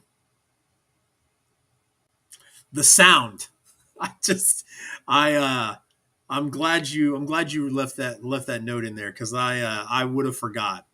But you and I both kind of like, our eyes got real big when the sound of, I'm sure a lot of it had to do with great. A lot of it might have had to do with Greg. Was Greg wearing the leather jacket when he took that strap? It was. Yeah.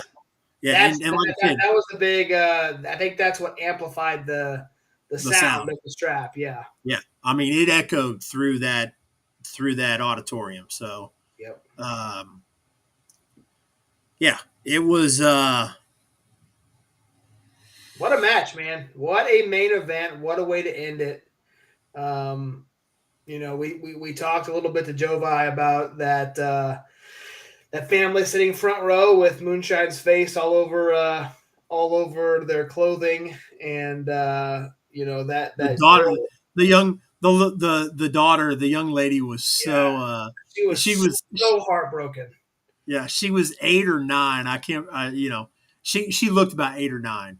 Yeah, and she was pissed. She looked like, if you did just picture, those of you who are listening, picture what happened when, and I'm not sure the exact moment. It was the Miz girl from the fans when that girl was just given the mean mug. She did. She looked just like that when Moonshine lost. Yep. It was phenomenal. Yeah, her mom told me, when we walked up and asked if they were related to Moonshine, her mom was telling me that she does not like Moonshine being a bad guy, and I could see that.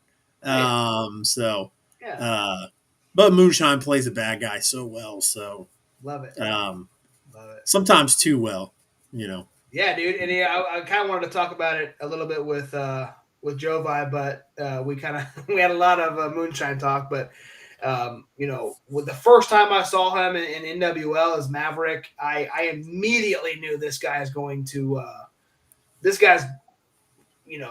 going places, whether or not that be locally or going up. And as you told him, you think it could be any point in time they could call him up, and that still rings true today. And great athlete, great performer. Derek Neal. Like I say, there's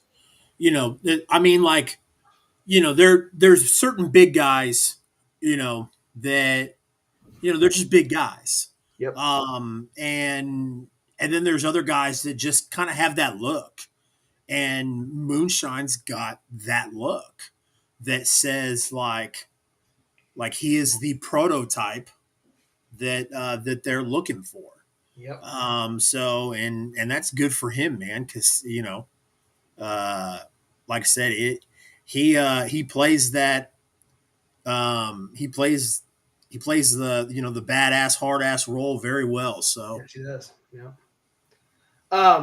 So I have two questions for you, kind of closing out this CSW talk. We went to the last. We went to Strapped. We went to No Turning Back. First question: was this show Strapped better than No Turning Back? You dickhead. I'll I let you. don't know. I'll let you answer that first before I go to the second one. I know I got I you off don't know. guard there. I can't. I can't. I mean, because that street fight. I mean, that street fight was something else. Yeah. And then but this one, this one had the the fucking title match was good with Wyatt. The Premier getting their asses kicked in by the Howlets. I mean that Howlet, like I said, I popped loud enough to tear the roof off that place. Any extra help was just any other fan cheering was just extra help. Like I can't wait to see the YouTube video. I mean, you probably hear me go screaming at the top of my lungs when the Howlets came out. So and then that main event, and then um so I mean, if we're talking about the events overall, I'll go with Strapped. Yeah. I'll go with Strapped, but that's really fucking hard to do because, like I said, that street fight from No Turning Back was amazing. Right. So the pink bunny bucket, Yeah. yeah, that I'll never forget that. So Right. Did the so you when we talked last week on the show, you said that the match you're looking forward to the most was the strap match. Did it live up to the hype? absolutely. And they shook hands afterwards, which was awesome. Yeah. So yeah, no, that strap match was Absolutely. yep, Yeah. definitely. For So sure. so what was your favorite match, my friend? The strap match is up there for sure. Any match Jeremy Wyatt's in, it's hard to top, and the time limit draw just kind of added to that. But to look through this card, we've talked about every match now. It's hard to pick just one, only because it's just it's a different beast, a different dynamic being there in person. I could probably easily tell you my favorite match if we watch this on a live stream at home in the comfort of our own homes. But being there live, it's a different feeling.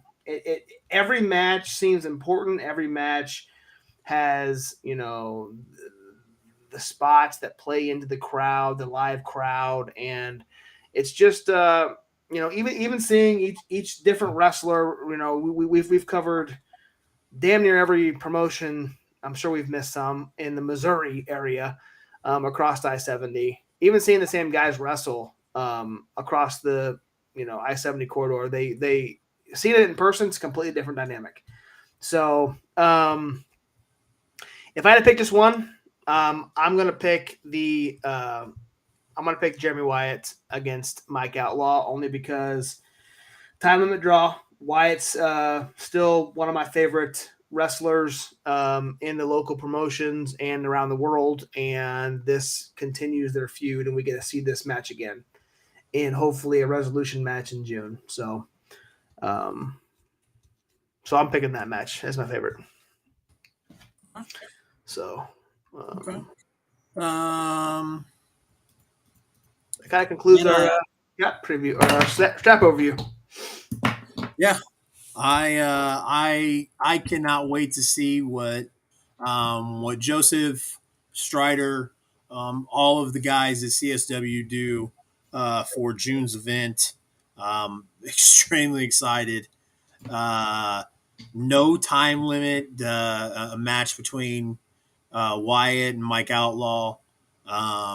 Just kind of seeing where we end up and where we go from there. Definitely look forward to it. So, Yep. we So we got a. Sorry, I'm doing a quick check of the socials. But yeah, we've got a big event. CSW is over, but our next local event across I-70 is a promotion we just became familiar with last month in Glory Pro. Yep. So they're put on a show called Massive Aggression happening. May 22nd. So that's coming on in a couple days. So that will be on Sunday, actually. And I believe, if I read that correctly, I don't have it in my notes. I believe that event starts at 3 p.m. So it's a mid-afternoon start to this event. We can kind of go one by one going down this card. Not going to get too terribly deep into it. Just because there's quite a bit of matches that have been announced. But first match that we have that's coming up for Glory Pro May 22nd, which is happening at the South Broadway Athletic Club in St. Louis, Missouri. For those St. Louis folks who want to go see some good pro wrestling, check this out. But we've got Blair Onyx taking on in a fatal four-way match against Anakin Murphy, Raheem Della Swede, and August Matthews. We've seen Anakin Murphy in St. Louis Anarchy last week. He wrestled in a tag team match. Also, Raheem Della Swede was in the Battle Royal for WLW just last week as well. So, should be a good match there. So, are we going to? Birdie, are you asking if we're going to the Glory Pro show in St. Louis, or if we're going to? I guess it has to be the Glory Pro show, right? Yeah, I wish we were going. That's happening in a couple days. We don't have tickets. It's probably sold out already. I don't know. I would love to go, but that's a 4-hour drive across the state, and an event's probably already sold out. But and we, Greg. Well, we're not at the end just yet. We're previewing a couple shows. And Greg, you're in the Illinois area. Is that correct? I think he was in the Chicago area, wasn't he? Yeah. Which is pretty damn close to what we're talking about, St. Louis here in Glory Pro. Yep. I'm pretty sure. Pretty sure my friend Greg. Nailed it. Yeah, look at that. Pretty sure my friend Greg over here at Ultimate Sports Talk is going to the Warrior Wrestling event. Absolutely. Is that correct? Absolutely. So we'll kind of roll through this a little bit. We've got Dan the Dad taking on Cody Lane.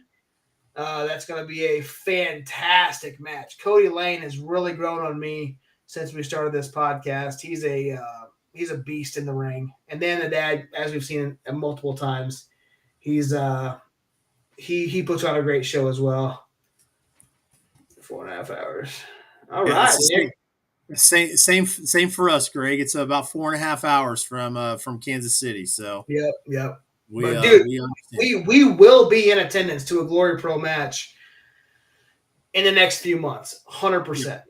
Yep. 100%. So yep. Wait till you go to St. Louis for a Pepsi event, so that way I can get a free hotel or something. There you go, man. There you go. We'll keep it between you and I. We won't tell Pepsi. What about this next tag match, man? Like we got two local guys here against two guys we're not too familiar with. What we got going? Yeah, the Quad Father, Camaro Jackson, and Kenny Alfonso versus Jordan Oliver and Myron Reed. So very excited for that as well. Yeah. I love me some Kenny Alfonso. Always have, always will. Dude, it puts on is just an athletic athlete in the ring, and I can't wait. We're going to talk about it here in a second. I don't have all the matches listed, I guess, so we may not. But Kenny Alfonso is going to be taking on your boy in Journey Pro, Mr. Moonshine Mantell, and I believe that's going to be a Falls Count Anywhere match or something along those lines. So that's going to be exciting to watch as well. But before that, he's teaming with the Quadfather in Glory Pro. Absolutely. Got a Tootie Lynn versus Shaza McKenzie. I say that name right? Yes, you did. Should be a great match. Love me. Both those girls. We've seen them last month at Glory Pro. Shaza McKenzie's wrestled in Journey as well, so can't wait to see her in Glory. Grindhouse is on the main Glory Pro graphic, but I could not find an official match for them. If they are there, I'm sorry, I didn't see the graphic there. There was a video on their page that pretty funny. If you haven't seen it yet, go check out the Glory Pro on Twitter. They have a video of I believe it is Anakin Murphy, Matt Fitchett, Davey Vega standing in the bathroom for whatever reason, and Ethan Price comes out and swings the door open and smacks Vega in the face with the bathroom door, with the stall door, not the bathroom door, the stall door. And so they get kind of into each other's faces. So I think there's going to be some sort of match on the card with Grindhouse and Ethan Price. So stay tuned for that. Next two matches are phenomenal. I'll let you go ahead and take those, but super excited for the next two. Absolutely. The man, the myth, the legend returns to St. Louis Wrestling. Warhorse against Mike Outlaw. Yes. Very good. Get. Goddamn horse is drinking out of the fucking toilet and then just tried to come up and tried to come up to me. So, sorry. You're good. And then Davey Richards versus Eddie Kingston. I am super, super excited for that match. So, for those of you who want to see this, they live stream their events on their YouTube page. So just search their YouTube, Glory Pro. I believe, like I said, this event starts at 3 p.m. on Sunday. So you do not want to miss it. Every single wrestler we've named, we have, with the exception of a couple we've seen already in the Kansas City, St. Louis area. It looks like it's going to be a hell of a card. So do yourself, if you guys aren't busy on Sunday, pop open YouTube, put it on your TV, on your Roku, whatever, on your iPads. Check out some good St. Louis professional wrestling, guys. Glory Pro put on a hell of a show last month, and I'm sure this is not going to disappoint this month for sure. Absolutely. And then a huge announcement for Glory Pro for July 24th. Yeah. What do they got going on, Josh? They have announced that one of their special guests are going to be All Ego Ethan Page is going to be wrestling in Glory Pro in St. Louis. So, and I believe it's at the same event, the same venue, South Broadway Athletic Club. Event name has not been named yet, but July 24th. AEW star All Ego Ethan Page will be there. So, good stuff. Absolutely. And that's All Ego Ethan Page, not to be confused with Ethan Price. Ethan Price is a big, strong boy, and Ethan Page is a fucking man. So definitely don't be confused by the We're two. gonna see the Battle of the Ethans at Glory Pro on July 24th. Yep. Who knows? I don't know. Future indie shows. We have talked about this event, but definitely cannot talk about this event enough. This is fantastic. This is awesome. Journey Pro Headlocks for the Cure.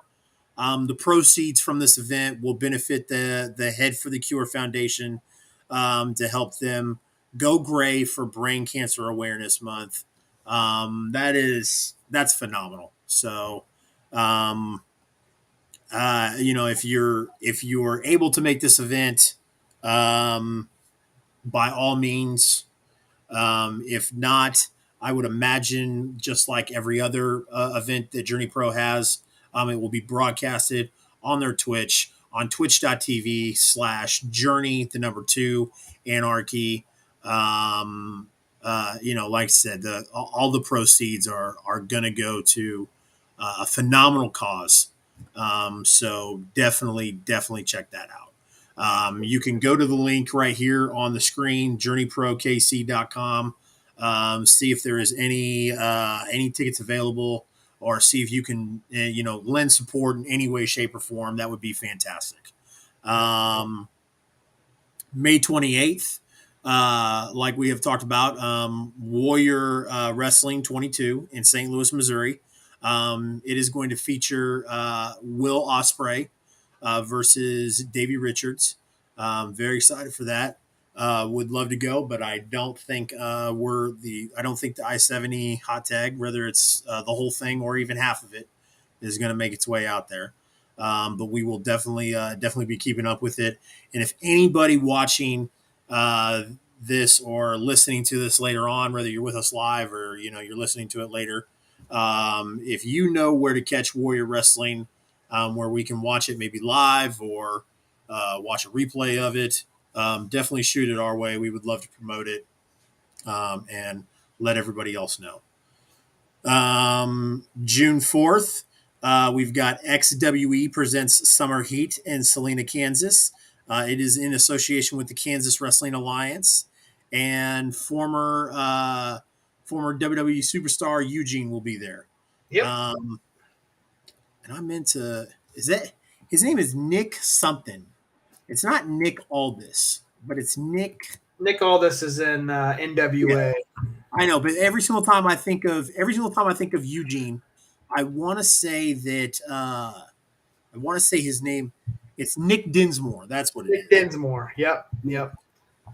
So, he'll be there. We have also we've reached out to the XWE Instagram page. We are interested in helping promote their events. We're interested in seeing their events going on in the future. So if you're watching XWE, let us know. We'll be happy to have you as a guest on our show and come talk some XWE wrestling and promote it here on the I-70 hot tag. Hell yes. As our good friend Greg just pointed out from Ultimate Sports Talk, I believe Pro Wrestling TV, the new streaming network, is where you can watch it live. And that's speaking of that's Warrior Wrestling is what he's talking about. Yep. Fantastic. So maybe we do a live stream. Maybe we just point our social medias to everybody to that, and we live tweet or whatever. I think we did something similar with Journey Pros. All good things flowing in the city. So, future podcast shows. So, the I-70 hot tag has some good stuff going on, and I think we kind of talked about it earlier, but we'll remind everybody again. Next week's show, we will have an in-depth interview with CSW Booker Michael Strider. We're also going to preview the Journey Pro Headlocks for the Cure. And then Josh, what do we got going on the next week on June 2nd? June 2nd, we've got we'll have KCXW Metro champion Ryan the Infinite joining the show. Just saw him at CSW, so super excited to have him on. Interview him similar to how we interviewed Dallas last week. So exciting next couple weeks, guys. Absolutely, We're having a blast here. Yeah, we have got a bunch of things still in the works, so it's just going to get more fun after these next couple weeks. So if you're not following the I-70 hot tag, even if you are following the I-70 hot tag, join us for the live. These are, like I said, they're just going to keep getting better and better. Real quick, we're gonna plug this thing before we shut it off. So,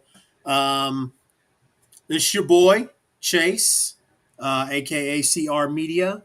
You can find me on all the social medias, whether it's Facebook, Twitter, Instagram, Twitch, or the TikTok, and it's all going to be at CR Media 1988. Got a super busy schedule on on Tuesday nights. My friend James hosts a show called the James House Chiefs Talk, and I am his co-host. We break down the Kansas City Chiefs. We also talk about the NFL news. It's obviously it's the off season, so we kind of like to just talk the NFL overall. On Wednesdays, I host the AEW Post Dynamite show. And my friend Mark, Pro Wrestling Kingpin, is looking at becoming a permanent staple in that show. So, come join me and Mark about 15 minutes after Dynamite ends to talk everything AEW Dynamite. On Thursday nights, we've got the I-70 Hot Tag. My friend Josh runs the I-70 Hot Tag social medias, where you can find him on Instagram, Twitter, Facebook, and the TikTok, all at the I-70 Hot Tag. For those that don't know, I also do a podcast that is strictly just a podcast. There's no live stream. There's no video library. You might be able to watch it on YouTube, and that's it. It's called Bad Booking, where we talk about mixed martial arts, boxing, and wrestling. That's kind of just me riding solo on that thing. But definitely go check that out. You can find it on Spotify, all the major podcast networks. Josh, let everybody know where they can find you, my friend. Yeah, so you can find me at my tag right here on the screen at The Real Josh Elliott. I am on Twitch and TikTok at that account. You can also find me at Twitter, which I'm actually under the tag Josh Elliott 12, as we mentioned in our interview. The Real Josh Elliott is taken at the moment, so you can find me there on Twitter. Yeah, Fuck that guy. I'm the Real Josh Elliott, not the ESPN host. So yeah, fuck ESPN. All right. So yeah, guys, give us a like, a follow. We got some good stuff coming. I'm gonna. There's a possibly, we'll kind of say this now. I didn't even bring this up to you pre-show.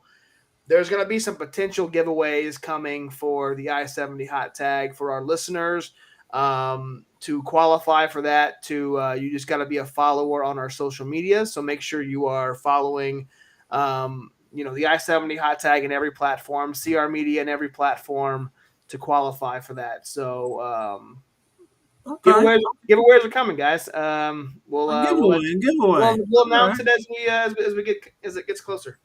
Yeah, we're just pulling giveaways out now. So yeah, why not? Don't even tell your co-host that you're giving shit away. As long as it's your stuff you're giving away, I don't care. So, hey, guys, again, thank you so much. Appreciate you guys tuning in.